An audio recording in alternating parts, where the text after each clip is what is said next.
B2B market segmentation. One major feature of B2B market segmentation is that you can focus on both the organization you are selling to and the people within the organization.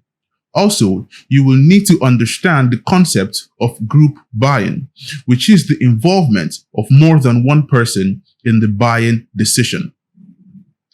B2B market segmentation involves two stages: the macro segmentation stage and the micro segmentation stage. Let us take a closer look at each of them.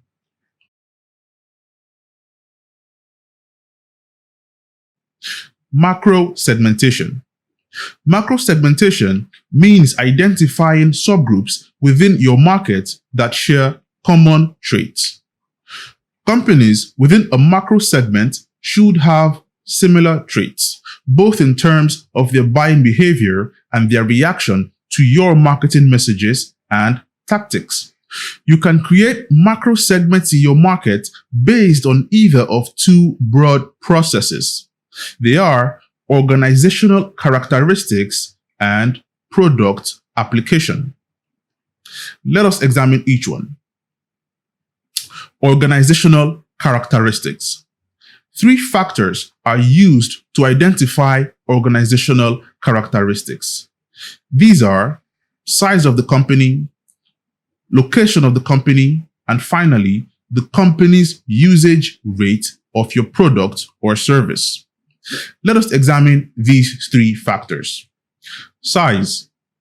The size of an organization usually affects its buying process.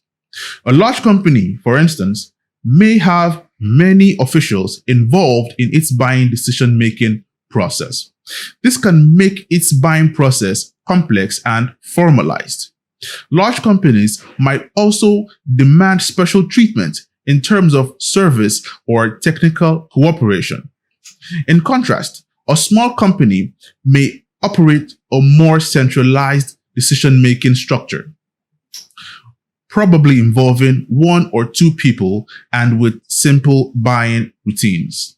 So, grouping potential customers based on size can help you determine what size of company you will be able to create value for.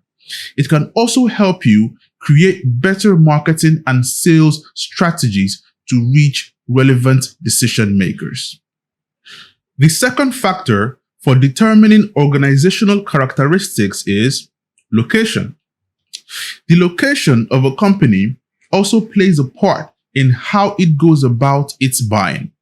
As a seller, you want to be aware of the business environment of the buying company and if your product will help it serve local or international customers. Let us examine the restaurant Domino's, for instance.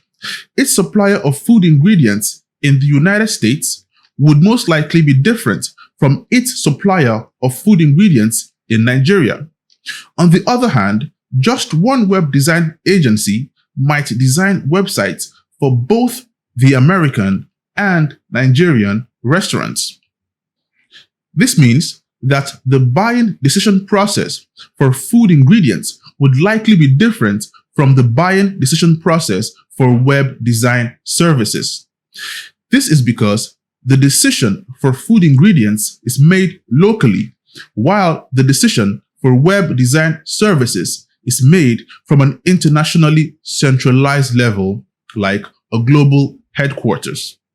So, it is important to know how location affects the buying process of prospective customers so you can segment accordingly. For instance, you can ask yourself, can a decision to buy from me be made locally, or would it require input from decision makers in an office outside my country or region?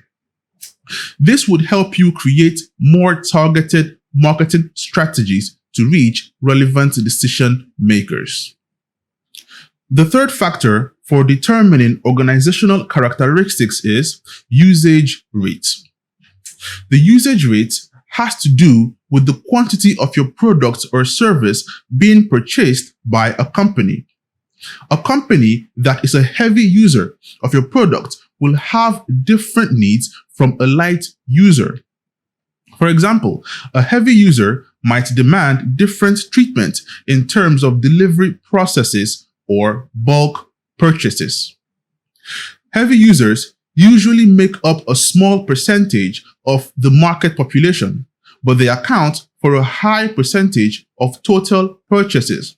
And although this makes the heavy user segment an attractive one to target, you would have to contend with more competitors than in medium or light user segments. For example, let's say you're a product packaging company. It would be easier to sell your packaging services to small cookie shops than to a corporation that sells cookies nationwide.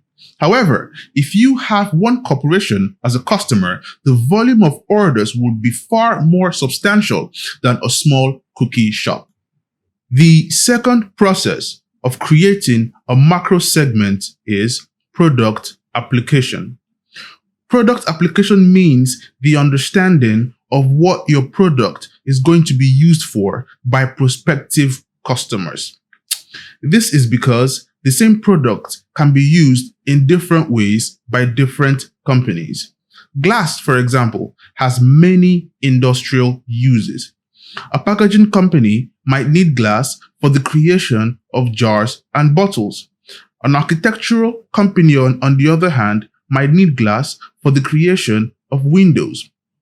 An auto company might also need glass for the creation of windshields and headlamps.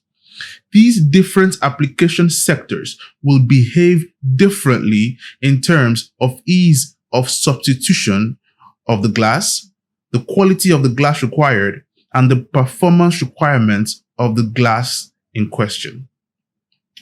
With the product application approach, you group prospective customers either within specific industries or by defining a specific use of your product and grouping your customers around it. In segmenting B2B markets, macro segmentation is a useful starting point for defining some broad boundaries, but it is not sufficient in itself.